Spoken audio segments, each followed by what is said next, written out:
Oh, crap. So full-time in Houston between Brazil and Japan, 2-1. It finished. The 5 times winners on the ropes. They came roaring back in the second half to win. Crazy scenes at the watch party in Orlando. Seleção going through to the round of 16 thanks to that last-minute goal from substitute and Arsenal player Gabriel Martinelli. Will they be celebrating like that after the next game? They play Ivory Coast or Norway in the round of 16. It's Adam Hunt here in the Galazzo Network studio. Marcelo Balboa, Nigel Reo-Coker and Troy Deeney. Troy, it wasn't a vintage Brazil performance considering the high level they've set down their history, but we have to pay credit to them. They did the job in the second half, didn't they? Came right back into the game. Absolutely, and I think for this team and possibly for the next 4 or 5 years, we have to put the old history of what Brazil have to one side because they play a different brand of football. It's very pragmatic.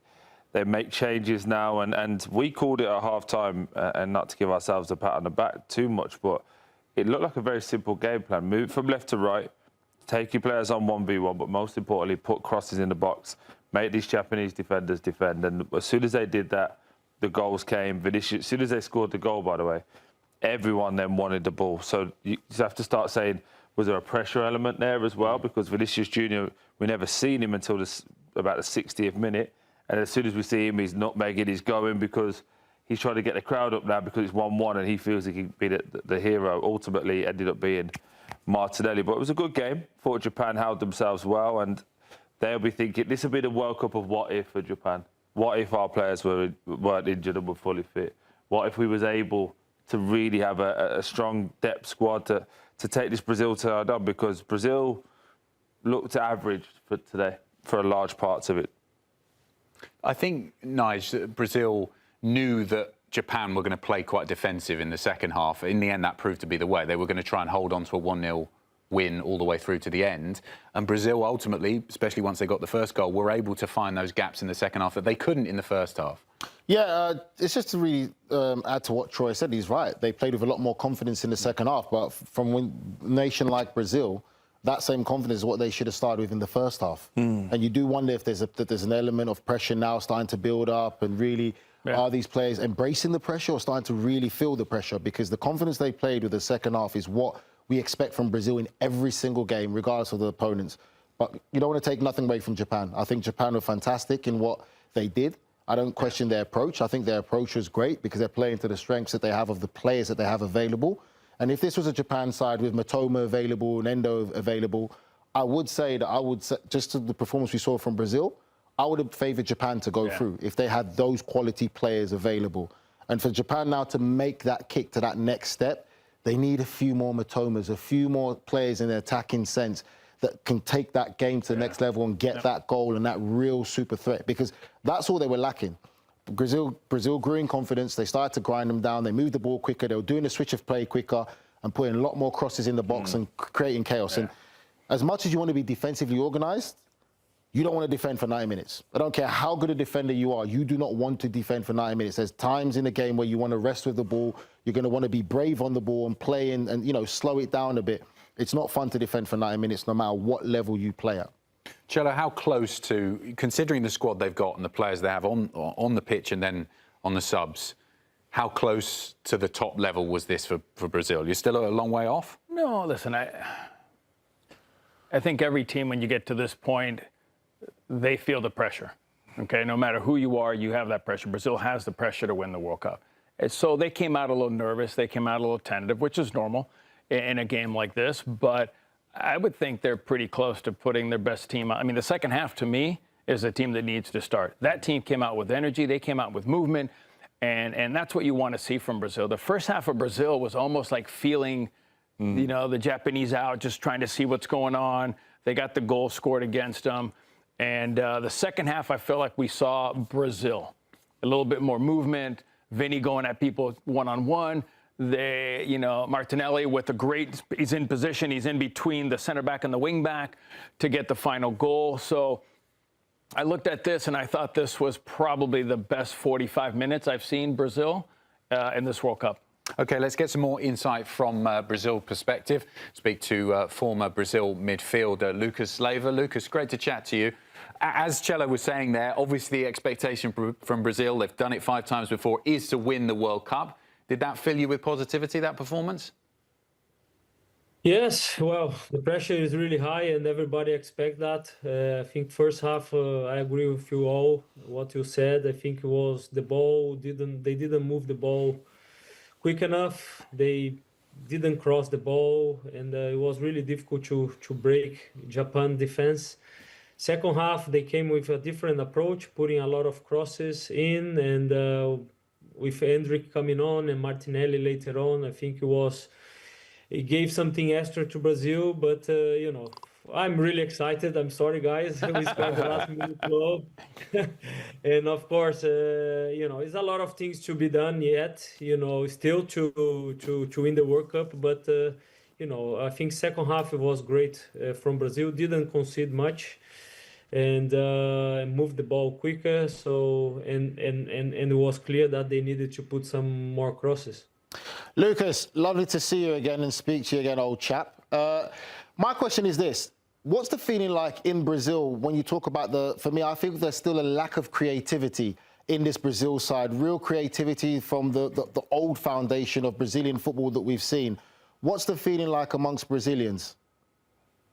Listen, you know, even in Brazil, we talk about, you know, the legends that we have in the game, the Ronaldinhos, the Kaká and Ronaldos, but this time is gone. We have to accept that. We have to understand that and try to build a team. Of course, we have some very good players. Creativity is something that is missing. It was missing in the first half, especially. It's something that Ancelotti will have to work through because you know teams will defend deep against Brazil, you know, and they will have to find a way. I think today they adapt. I don't think Brazil is a team that crossed too much in this style that they are playing now, but they had to do it, and it's not ugly to accept, you know, and do different things. And then the goal came from across, you know, the Casemiro equalizer. So. Yeah, I think Brazil needs more creativity, but needs to find the best way to give, you know, these players to create more, a chance to create more. Lucas, just thinking back to our conversation last time, there was a little bit of a nervous, not sure of how this tournament would go. Obviously, the pressure to win the World Cup is always there for Brazil. As the games pass and the wins keep coming, are you more and more confident you can make a deep run, or are you still a little bit apprehensive? I'm a little bit apprehensive, I have to say, especially after the first half. I think Brazil needs to have a full 90 minutes in the highest level, you know, for everyone to believe a little bit more. But listen, it's great to win, you know, especially the way it was. You know, Brazil is growing, like you said, in the second half it was a lot better. And we just hope that they keep growing and winning. But you never know. World Cup, there is, you know, always a little bit of luck as well. And Brazil will need that as well. Looking at the first half and second half, the way they played, now you get into the next game. Do you look at a few of the players that played in the second half, maybe starting that game? And is he starting his best 11 Brazilians? I don't think we're going to see too many changes, to be honest. The question will be Lucas Paqueta, if he's injured or he just came out, you know, as a precaution or was a tactical change.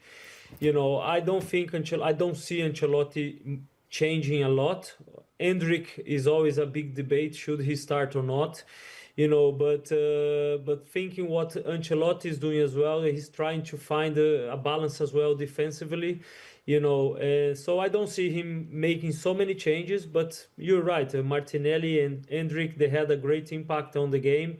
But I still think that Ancelotti will keep that first 11 unless Lucas Paqueta he got some injury. Casemiro came out as well, feeling a little bit. We don't know if it's serious or not. So, but if everybody's fit, I think he will stick with the same starting 11 that it was today.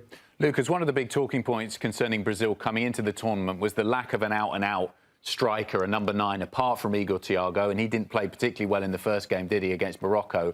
He's obviously had Cunha in that position up until now, and he scored 3 goals, so he's done pretty well. But as they move into the tournament, the further into the knockout stages, is the lack of a a proper striker going to hurt them against bigger teams?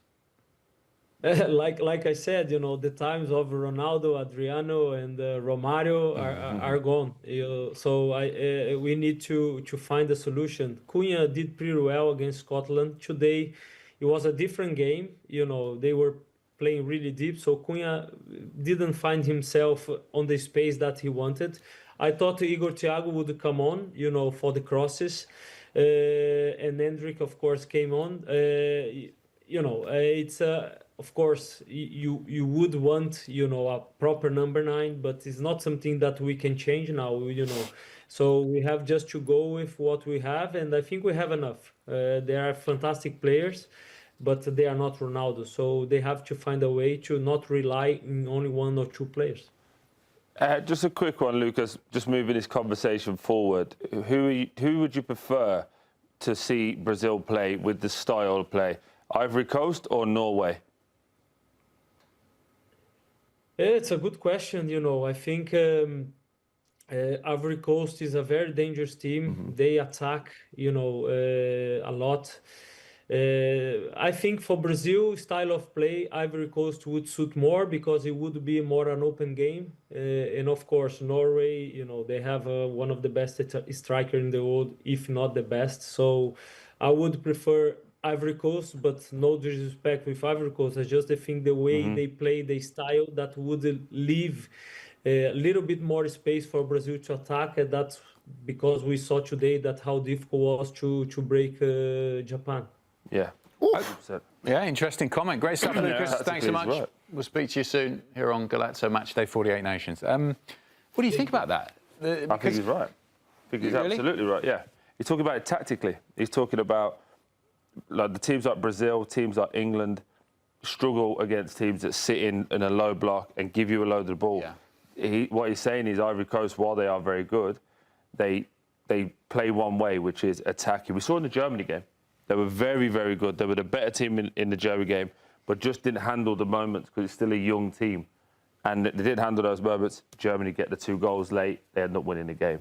So I think tactically what he's saying is correct. He wants a team that goes surely against. you'd be wary of I any team understand that's that, got but I Erling would Haaland, gladly right? disagree with that for me. I think you'd want to face a Norway than an Ivory Coast, in my opinion, from what I've seen so far of Norway. I understand the Erling Haaland situation, and with Erling Haaland, and now Norway is struggling in that right-back position as well now without a real recognised right-back. You talk about Odegaard.